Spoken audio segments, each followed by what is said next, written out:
好，欢迎回到节目现场。我们接下来关心的是国际讯息，也就是川普跟习近平两人会先见面吗？答案是要先通话。我们看到这两个人要通话了。好，川普是说他在周五的时候就要跟习近平来通话，所以他说这个美中现在进展的非常顺利，很快会有结果。他说在周五的时候要跟习近平主席通话，两国的关系仍然是十分的坚固。好，我们看到美国的财政部长贝森特则说，美中这次的会谈就 TikTok 问题达成了框架协议。所以《华尔街日报》这边也针对了这个川普访北京的部分说中国是正在向美国示好说希望在 APEC 峰会前要这个力促川普来访中。那美国有开出条件，说这中方出售 TikTok 要视为一个试金石。中方打算派出的是总理李强出席22号的联合国大会。那到时候呢，其实这个川普访中的这个部分呢，可能就会在今年。那明年就换成习近平要出席美国这边的 G20 的这个领袖峰会，看起来有一些进展那我们看到说已经说邀请了川普在今年访华，但是外交部这边则是说没有可提供的资讯，依旧是保密到家。但是习近平在9月蛮积极的在讲话嘛，那当然也看到是一个美中的博弈新格局正在产生当中尤其是上海合作组织的元首理事会金砖国家线上峰会，以及这个抗战胜利80周年的93阅兵都有发表一些谈话。好，当然它贯穿的主题高度一致，都是推动多边主义、反对霸权主义以及保护主义。好，那针对的当然就是美国这边川普的角色了。好，所以你看到10号王毅跟卢比欧这个通话了。那美国近期的这个消极言行不利于两国改善关系。那在15号的时候，《金融时报》就说北京有正式的邀请川普访问中国。那最新则是川普预告周五将跟习近平来进行通话。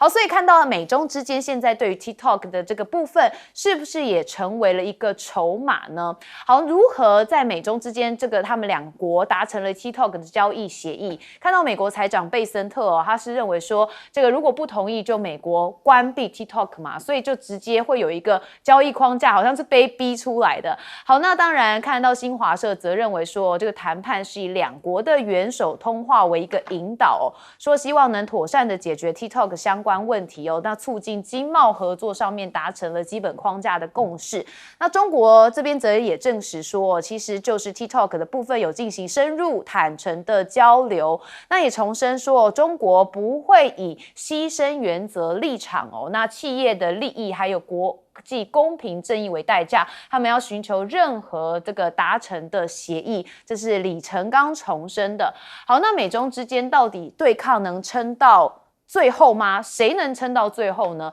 中国大陆的国务院副总理何立峰则是认为说，中方现在维护自己正当的权益决心是坚定不移，尤其中国充分的尊重中国海外企业的意愿，所以支持企业在符合市场原则基础上面，要展开一些合作平等的商业谈判。但问题是我们看到川普他目前有赶走了数十亿美元的一个大豆订单那看到是美国的农户正在错失这些销售额，所以蛮痛苦的。那专家就分析说，中国其实早在川普上任之前就已经扩大了大豆的库存，那很善于打一个持久战，所以跟美国的状况是截然不同的。那另外美国的新闻周刊则是报道说，全美各地的农民现在很在意这个美国总统川普的多项政策已经影响到他们，已经陷入一个困境了，所以农民非常需要援助。好，所以美中之间的状况已经看得出来有些不同了。好，那金融时报则说，现在中国在这个锗的这个实施出口管制之后，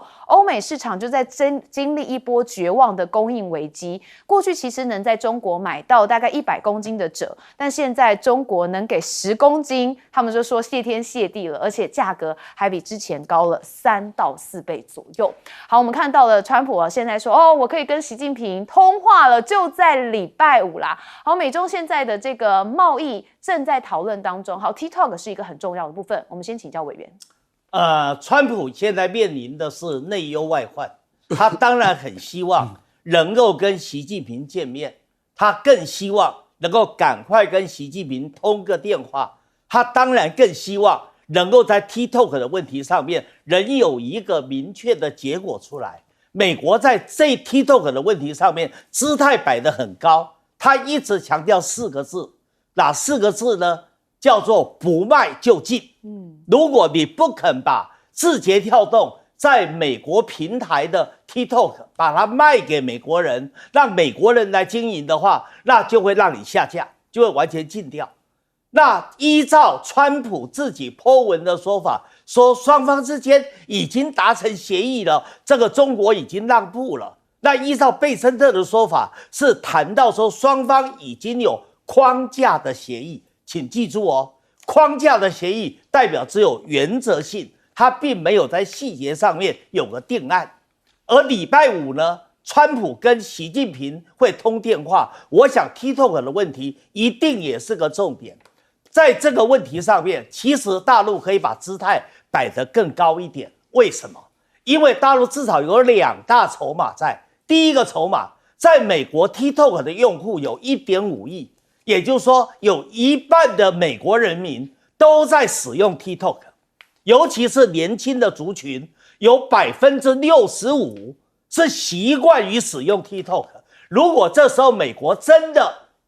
在中国不卖的情况之下，在字节跳动不卖的情况之下，他真的把你禁掉，把你下架了，那是会引起民怨的啊。你现在川普的民怨已经很高了，支持度已经在下降了，他经不起这样的折磨的。好，第二个是这个 TikTok 在美国所创造的就业岗位有10几万，很多人是靠 TikTok 来维生的。很多的网红啦、卖家啦、电商啦，都是靠着 TikTok 来维持他的生计。美国现在经济不好他的失业率已经突破了警戒线他的通货膨胀率现在也很严重如果说你现在真的把 TikTok 下架，把它禁掉了，那你这时候失业的人怎么解决他们的问题？这时候造成的物价的上涨、通膨的现象，怎么解决这个问题？所以这个问题上，中国是有筹码的。好，第二个谈到中美之间在关税贸易战已经进入第4轮，在西班牙马德里是第4轮的谈判。依照我谈判的专业来看的话，在这场谈判里面，若要打持久战，中国当然有利啊。中国至少有3大有利。第一个有利，时间对中国有利。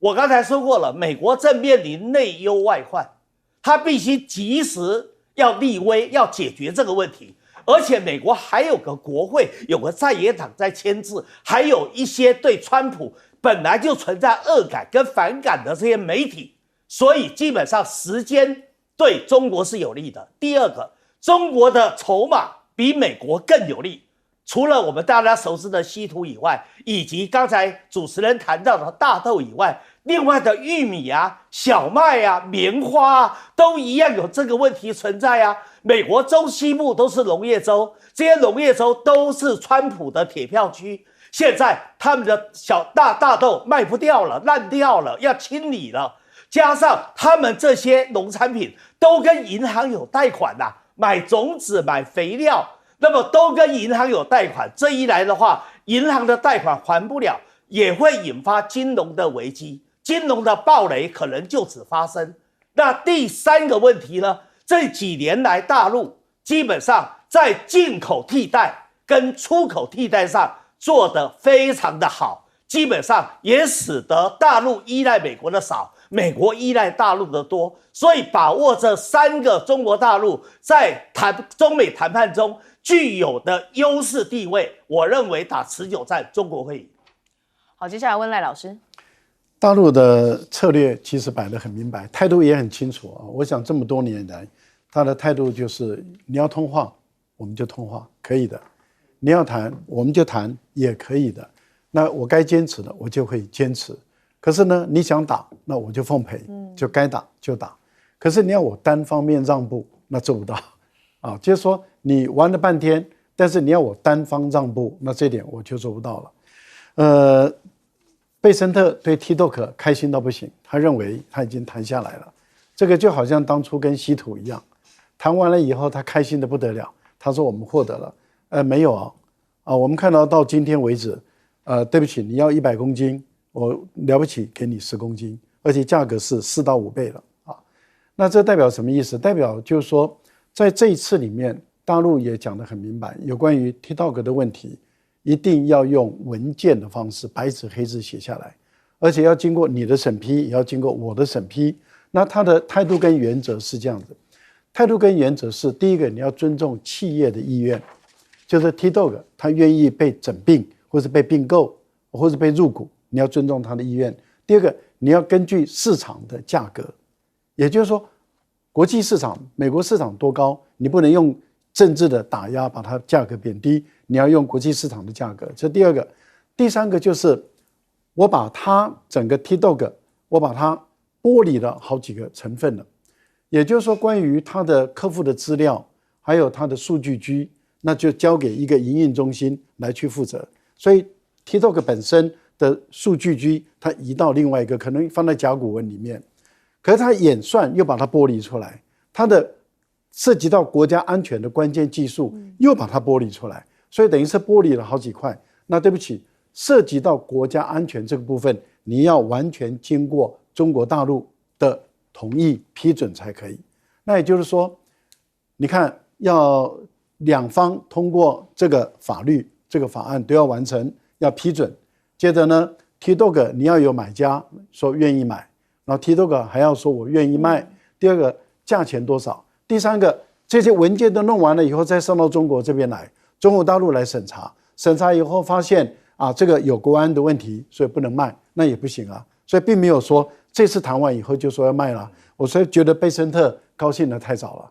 了因为等到这些程序完成，你认为美国整个程序完成，中国整个程序完成，我讲的是只是他们讲的双方的文字稿完成要多少时间，然后等到这个买卖，国际间的大企业的买卖也不是1-2个月就完成了，可能好几年，可能你川普下台了以后也还没卖成了。最后我谈一个大豆的问题。上一次川普的时候，大豆中国的关税，美国政府买单，可是中国大陆这一次跟上次完全不同了，这一次的做法是完全不下订单，你美国政府没有办法帮美国的大豆农去缴付中国的海关的关税，连订单都没有，你说到底会不会紧张？当然，美国大豆农焦虑到不行嘛。好，我们接下来问将军。TikTok 这次在谈判之前这个川普已经放话了这个 TikTok 谈判是而后美中贸易谈判的一个试金石那我想说，这个习近平已经正式邀请川普到北京去访问。那双方中美双方在这种氛围之下谁都不愿意破坏这种气氛。那白宫到现在没有说要不要去但是不可讳言，这个 TikTok 这一次的交易确实是川普来讲的话，是一定要有所收获了如果他没有收获来讲，没有达到某一种的成就来讲的话，他也很难在国内有所交代。那我想说，中国也明白这一点，所以在这方面来讲做了一些的让步这是必然的事情。那我们看一下这次来讲，双方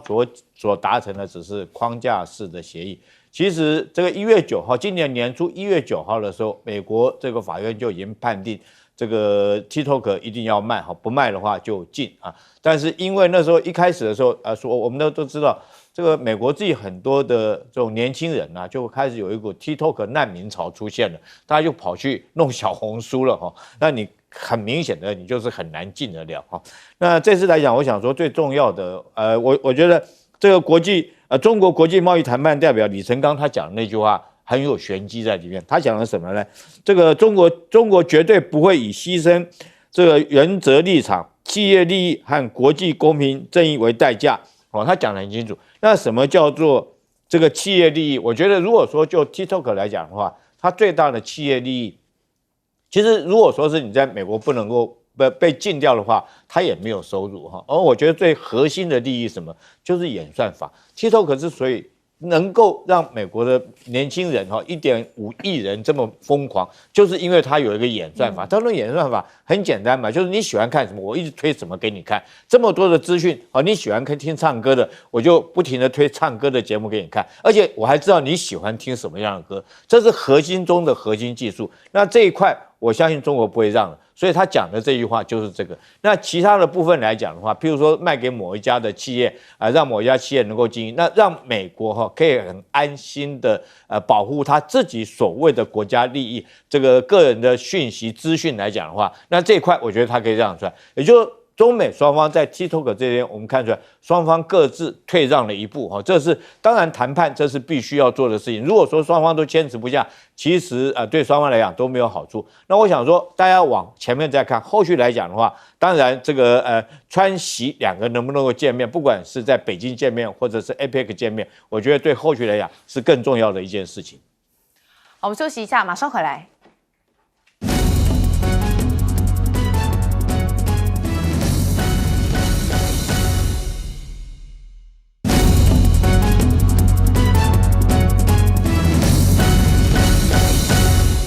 好，欢迎回到节目现场。我们接下来关心到的是中国歼系列哦。好，现在呢有一个国家抢着买，就是巴基斯坦哦。他曾经击落过这个印度的战机嘛，所以巴基斯坦总统现在飞到中国这边，他们访问了中国航空工业集团成都飞机的工业集团哦。好，那这个是在这个成都的制造基地哦，那成为第一位访问成飞的外国元首。好，你可以看到这画面，他走上了歼十的座舱哦，比个大拇指跟歼十来合影留念哦。好，那巴基斯坦总统参观这个中国歼十 C 的战斗机工厂哦，就说现在在这个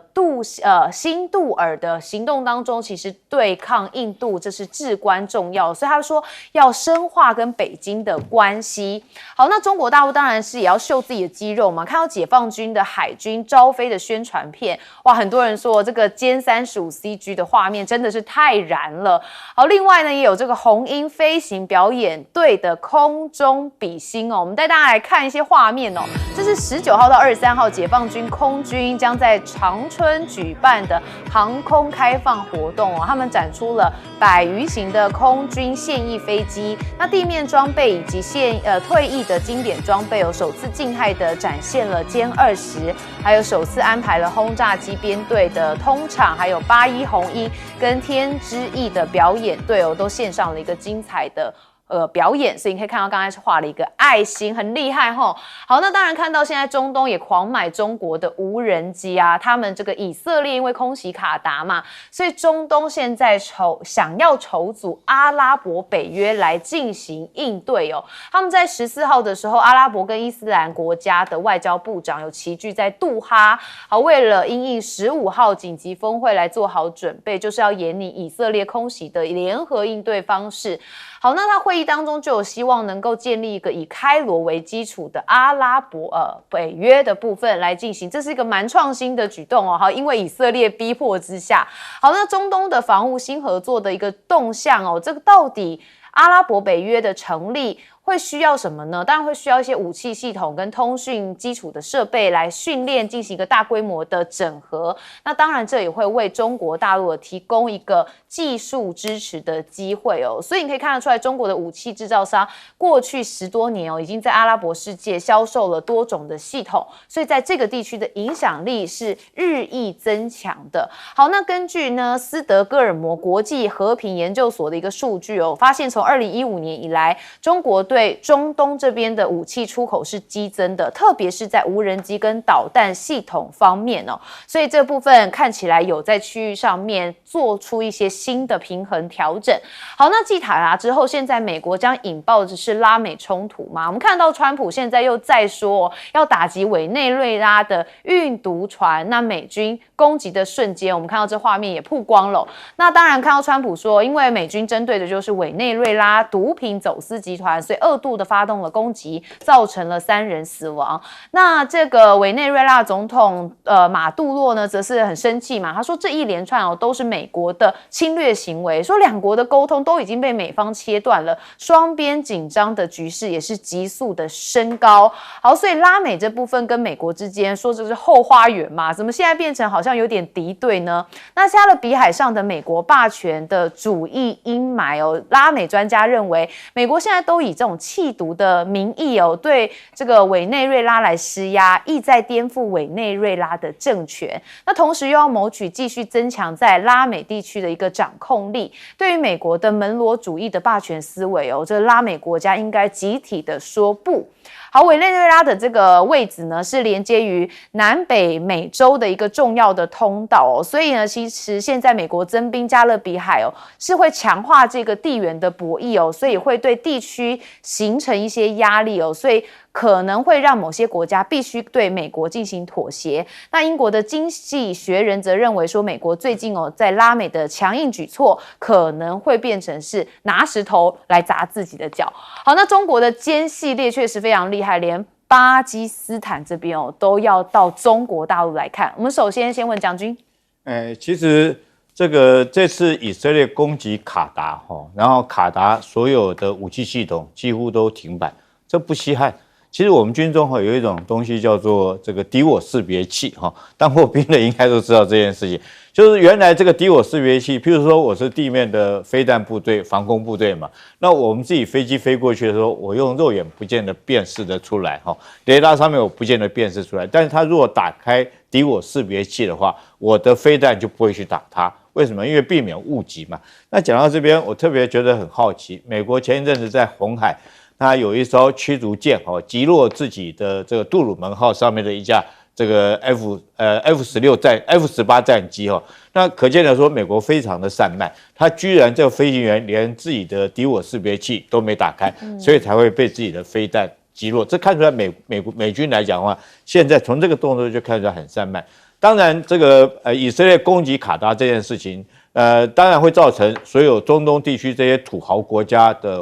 惶恐跟不安了我买的都是你美国装备，结果你美国要打我就打我。其实美军光干这种事情不是一个国家，我再举一个国家为例像阿根廷，美国来讲，阿根廷那时候要买别的国家飞机，他说你不要买别的，我的 F16卖给你，为什么？因为旁边叫福克兰群岛，对不对？这个英国的这个福克兰群岛，他又怕阿根廷去打福克兰，那如果说这样的话，我管制你 F16战机的话，你就不能去打英国的战机或者是军舰，所以美国用武器来当做这种他这个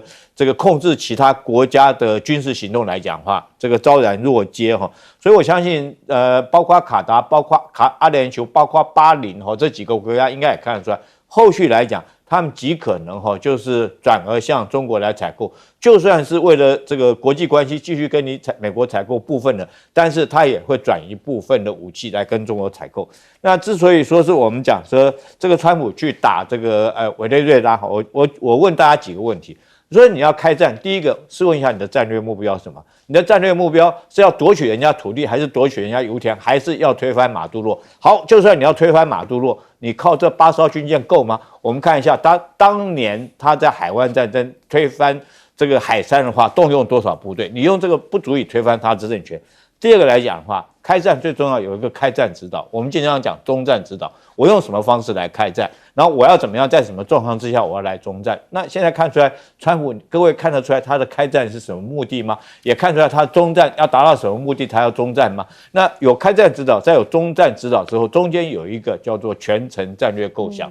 你要依据这个来测定你所有的作战计划。那我们从这个美国川普这次来讲，他的行动，如果说你仅止于说是弃毒战争，只是打击这种毒贩，你需要动用到那么多的军舰吗？所以我觉得这件事情来讲，如果从军事的角度来看，我觉得川普真的是只是在闹一个笑话而已啦，你推翻也推翻不了，你企图用了那么多的军舰大炮去打几条这个小运输的这个船只来讲，根本达不到目的，所以我觉得这只是反而凸显出来美国川普的一个这种无知跟狂妄而已。好，邱毅委员，美国一直对委内瑞拉是念念不忘，他一直把委内瑞拉视为他后院里面最大的心腹大患。从查韦斯开始，因为查韦斯在整个委内瑞拉治理的成绩很好，国家的财政也丰沛，所以那个时候美国没有机会下手。查韦斯过世以后，马杜罗一上来，整个委内瑞拉的经济出了问题。美国一开始采取的办法是什么？就是培养另外的一个政治领袖，叫瓜伊多嘛。那时候是委内瑞拉议会的议长。制造委内瑞拉里面有2位总统想从这个方式来制造委内瑞拉里面发生内乱、发生颜色革命，然后美国就可以操控，然后建立傀儡政权，最后失败了。但是委内瑞拉也受到很大的伤害啊，而委内瑞拉石油存量世界第1，那更是怀璧其罪啊。所以川普这么贪婪的人，他上来，他怎么可能让你马杜罗继续存在呢？所以很简单嘛，一句理由跟借口，就是你现在委内瑞拉成为毒贩的中心，你马杜罗也参与了毒品的买卖，那证据在哪里？不需要证据，我不要证据，我8艘驱逐舰就可以开过去，我10几架的战斗机呢，就可以从波多黎各就可以去攻击你委内瑞拉，然后我4500位海军陆战队，我就可以进攻你委内瑞拉。在这种情况之下，他这次想用外部的压力来制造委内瑞拉内部的颜色革命嘛，这就是川普的图谋。但是川普这样的做法实际上是非常引人反感的。你美国虽然是世界的盟主，盟主就要照顾下面的各个国家，可是你盟主不是啊，你盟主在掠夺人家的资源，硬是要把人家的国家搞乱，甚至用制造内乱或者暗杀等等方式来使这个国家最后只得依赖你，成为你的傀儡，听你使唤。这样的做法谁能够信赖你美国呢？同样的，这一次9月15号，这个阿拉伯的国家齐聚杜哈讨论什么？埃及就提出来要成立一个阿拉伯北约。我一听了阿拉伯北约，我就替他们紧张。现在欧洲有个北约，欧洲北约谁在掌控？美国在掌控啊，尤其现在美国的总统叫做川普啊，所以北约搞到不上不下，到最后我说过了，武功魔秀，怕跑爱赔，到最后北约的国家现在是苦不堪言呐。你阿拉伯国家成立的北约，阿拉伯北约，你最后还是得依赖美国，但是美国是狼子野心啊。说实话，以色列轰炸卡达的杜哈是跟美国合谋的吧？没有美国的合谋，他怎么可以顺利的轰炸掉这个杜哈里面的那栋楼呢？他怎么能够去精准的打击斩首哈马斯在里面开会的这些高层人员呢？所以很明显的，美国是最大的祸害。如果成立阿拉伯北约，仍然以美国为主体，武器也向美国买，以美国为中心，那不是自找死路吗？好嘞，老师。空战啊，在近代的空战能够一次以5-0完胜，而且对手使用的武器的战机并不是很落后的甚至有些战机还是4代半的。那也就是说，用4代的战机打掉4代半，而且5-0，这种战果，坦白说，在现在的空战真的是很罕见。这难怪巴基斯坦他们会觉得这么的开心，这么的骄傲而且呢，他们很愿意去展示他们这次空战的成果，就是歼10C。这个对大陆的军机的一个在国际市场上的介绍，那真的是非常强而有力的一个介绍。而现在大陆也已经答应把这个歼35也卖给这个巴基斯坦了，所以对巴基斯坦来讲，它的底气就更足了而中国大陆也利用这个机会，因为歼20是不外卖的，但是歼35是出口型，可以出口的，而且最主要是要用在舰载机这上面当然有人会认为说应该是歼31，也有这么一个说法是歼31，也有一个说法说是歼35，但不管如何，我们都知道这新的一代轻型的隐身战机，巴基斯坦是可以从大陆这边来获得了。好，那就代表大陆的军工企业已经到了国际之间非常顶级的一个水准，我觉得这是第一步。那第二步是在于您这次看到了这阿拉伯国家的焦虑，为什么他们说要成立所谓的阿拉伯的这个北约组织？最主要的就是因为他们对美国的不信任已经很严重了，已经发生了。过去美国努力的要把阿拉伯世界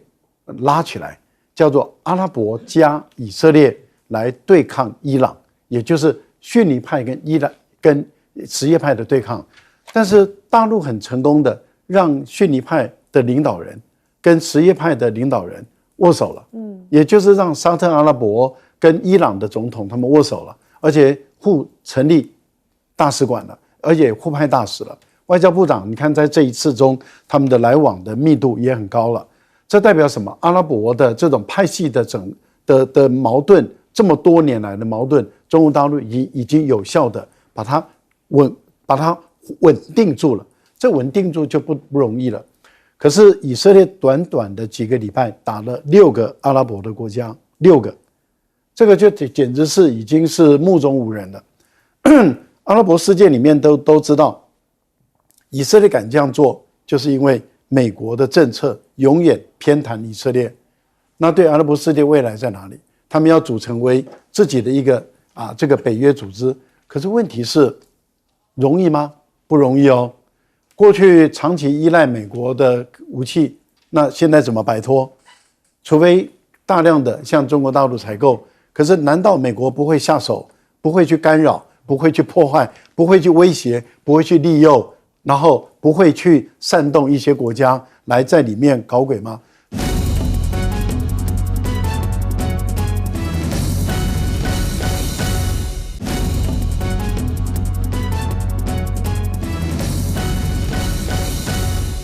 带您追查事件真相，掌握政局的变化。观众朋友，你好，欢迎加入今天的新闻大白话，我是主持人谭一文。好，节目一开始，我们先来介绍今天加入我们这1个小时的特别来宾。首先是文大国际所教授邱毅，主持人好，大家好，以及国际政治专家赖岳谦。主持人好，观众朋友大家好。还有退役少将厉正杰。主持人好，各位观众大家好。好，观众朋友，大家都很关心说赖总统在忙什么？其实我们明显发现他最近的行程变多了。好，尤其下乡在讲话的时候，他最新也都叫大家要鼓掌。好，那这个也变成了2创影片。我们先来看一下。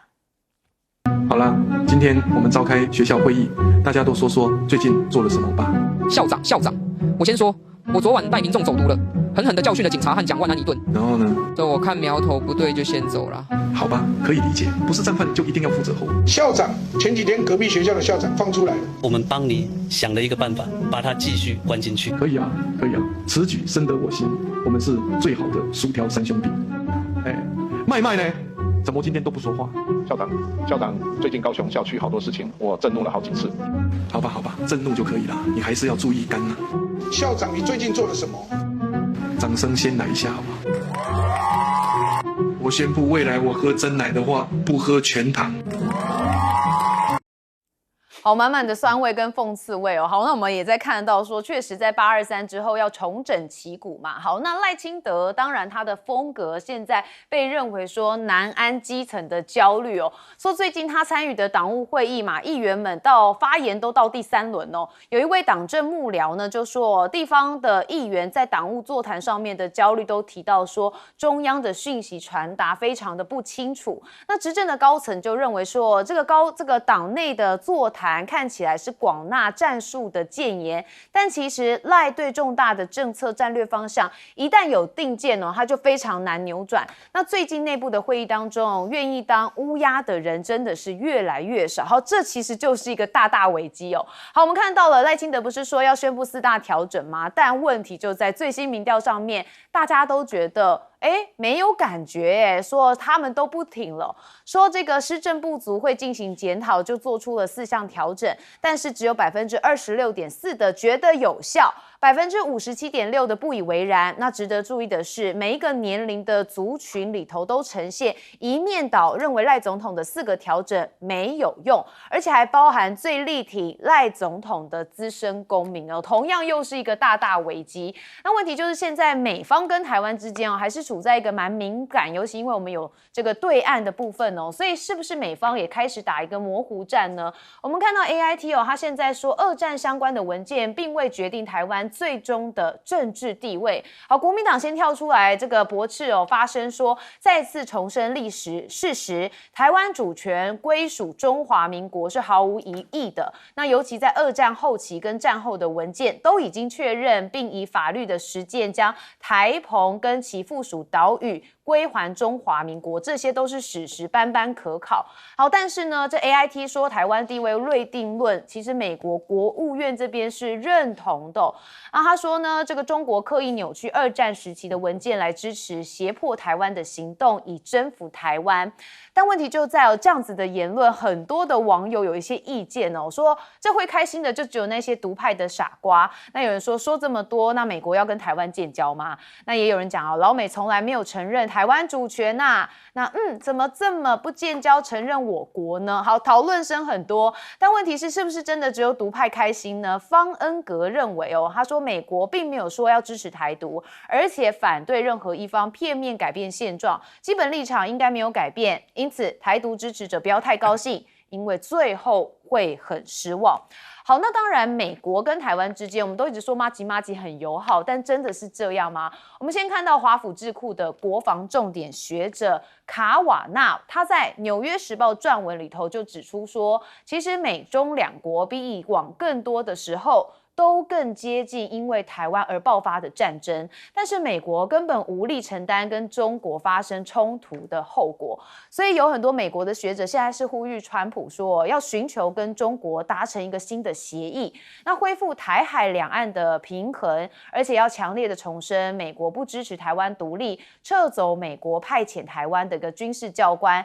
让台湾意识到美国的军事支援既非保证也非无限，这或许就是维护台湾自由的最佳方式。好，那这种方法跟现在的方式是稍稍有些不一样的，所以网络上的网友的讨论就认为说，哇，这是哪来的野鸡专家讲这种言论你是要逼死青鸟吗？好，另外呢，我们也看到台湾其实无人机的厂商这个也蛮厉害的，但是没有列入在美国的供应商名单所以专家说可以从一个地方来突破。好，我们看到这是美国出口的法规非常的繁复嘛，所以无人机采购要另设这个合可供应商的名单，但是目前台湾的厂商都还没有办法能够入列。那专家就认为说，其实欧洲这几年跟台湾之间的这个技术合作有低调的在累积，那无人机正是一个关键的领域所以建议台湾的无人机业者可以先在欧洲市场来扩大规模，再打入美国的市场。好，这是专家给的建议。好，但是我们看到这赖总统忙什么？这二创影片真是把最近所有的梗都包在一起了。好，很多人看到还是会心一笑。我们先问邱毅委员。莱尔校长在忙什么？莱尔校长在捕破网。但是呢，我问了好多人，他们都回答我一句话：一共撸爆撸大汤。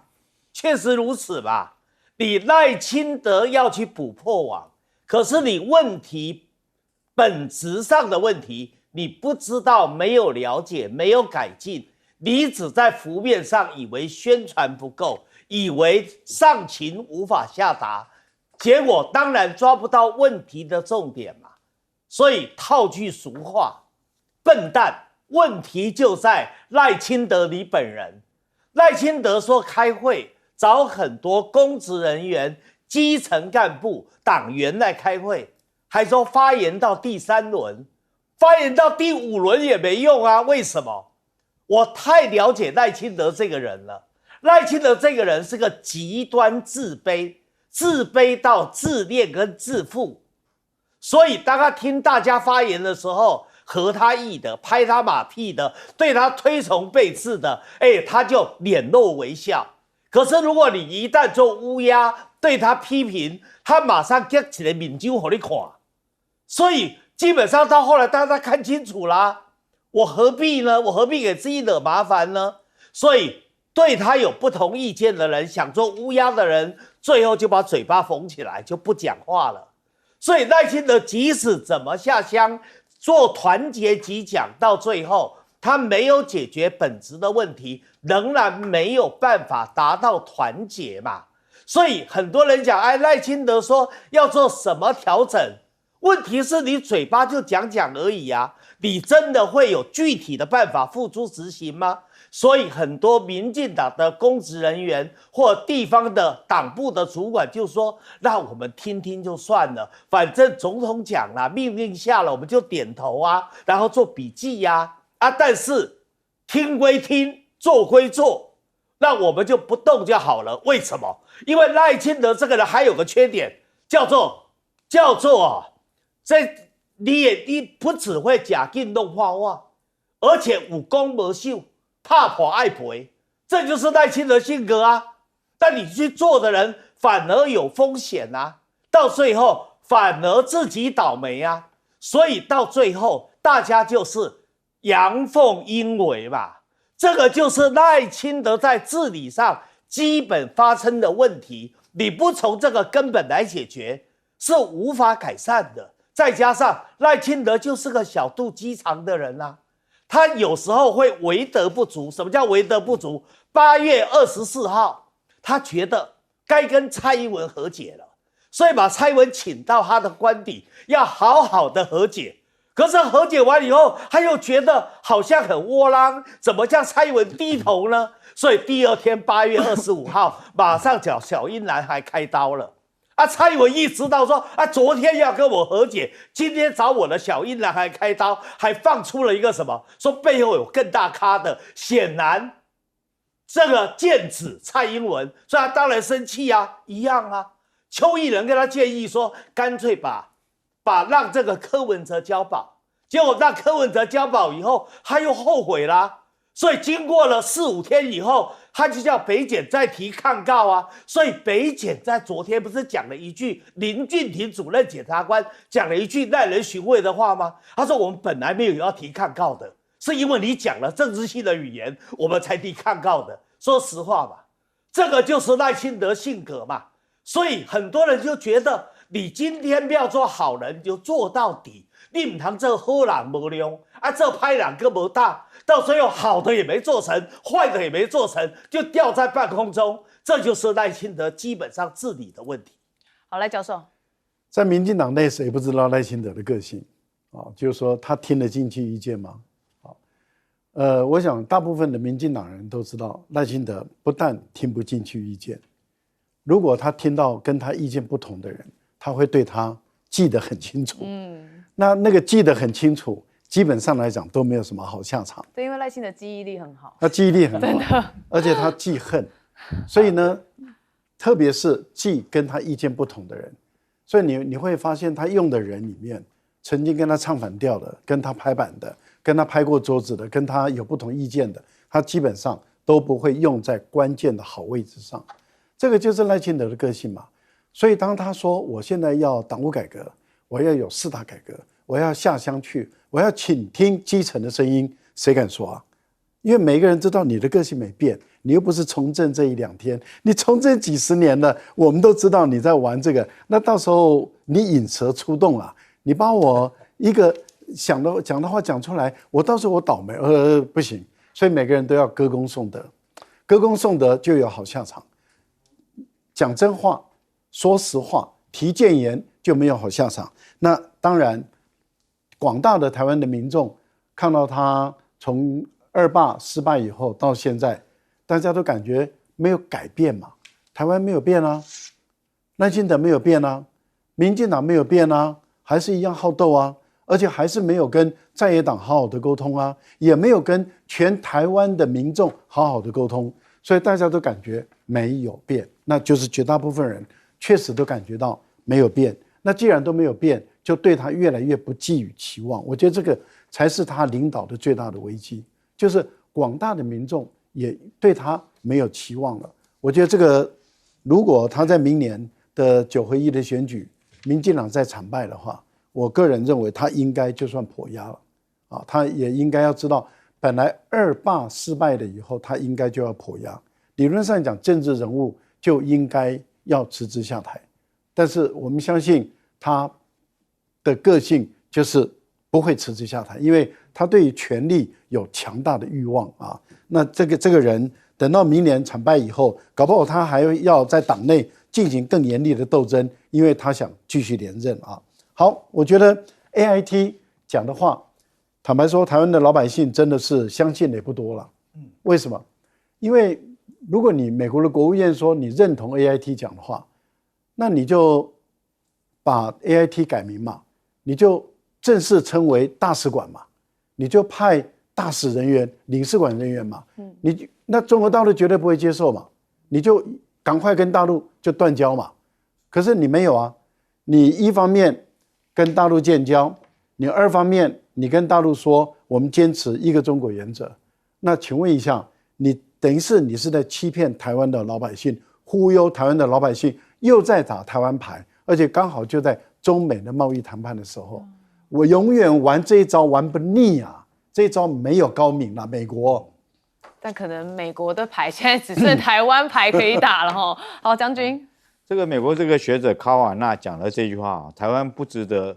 美国为我们而开战，我觉得有他这个道理在哈。大家这个我仔细的分析给大家听，学战略的人，那一开始一定是学战略判断哈。这个我们学战略有一句名言叫做“以不一定获得之利，想要抵消一定获得之害”，那是战略上面极大的错误。那我们看，如果说就美国立场来讲的话，这个美中开战，它的利是什么？它不一定获得这个利哦，它能够如果说打赢了，它的利就是将大陆继续这个封锁在第一岛链之内嘛，哦，但是是不是一定能够获得？我想大家应该可以有个判断，这美国不一定打得胜这个仗，但是它一定会获得，不管你战胜战败，一定会获得之害。我想说几次的 CSIS 兵推里面，最起码都证明一件事情：你美国要付出很重大的伤亡代价，这是一定会获得之害。那你想想看，利跟害两者之间，美国会怎么样取舍？我相信这个大家心里头肚子里面应该就已经这个有所答案了哈。那我们现在再仔细来分析，如果中美两国开战的话，我们从这个利空时来分析，决战地什么地方？就是台湾嘛。那如果说台湾是决战地的话，谁具备在地优势？这不可讳言，就是大陆具备在地优势嘛。因为这个距离大陆沿岸来讲的话，这个最远的地方200公里，台湾海峡最窄的地方，这个新竹到平潭只有70公里，那大陆绝对具有在地优势。第二个，我们就双方的兵力来看的话，那美军来讲能够在这个地方用的兵力有多少？你顶多是这个驻日的美军，还有关岛的美军到这边来作战哦。那大陆来讲的话，它在这个地方海空加起来，包括可能它的陆战队在这个地方，那兵力一定是碾压你美军的绝对优势，这个兵力。第二个，我们来讲说是这个火力来讲的话，我们从这次93阅兵，我们看到。这个解放军来讲，它不管是这个战略级的洲际导弹，或者战术级的这对舰攻击的各种导弹啊，包括到鹰级15、17、19、20、21等等，东风21等等来讲的话，它每一种武器都是超高音速，而且绝对可以涵盖打击到你关岛所有地区啊。但是我们看到美军能够有什么武器？你远渡重洋而来哈，那你在这个地方能够施展火力，我想说这个东西，我想说我们大家也可以很明确的有一个数字上面量化一个比较。那在火力上面，你绝对不如解放军。第三个，我们讲补给线来讲的话，那美军你要靠的是海上的补给，甚至于最近的地方你在关岛，那你关岛你可能都是第一线被打击的目标。那如果说你在更远一点的地方，从夏威夷远渡到关岛地方来，你这个补给线那么长，你在海上会不会被解放军的潜舰所截击、所攻击？但是解放军来讲，它补给线就这么短啊。如果说就算它要登陆台湾来讲的话，它大概就是跨个海峡200公里的补给线，它就可以在台湾地区决战。所以我觉得说，就兵力、就决战地、就火力、就补给来讲的话，这几点来讲的话，那美国学者卡瓦纳讲这句话，真的是很值得我们去思考，美国会不会为台湾而战？好，美国会为台湾而战吗？大家怎么看呢？我们休息一下，马上回来。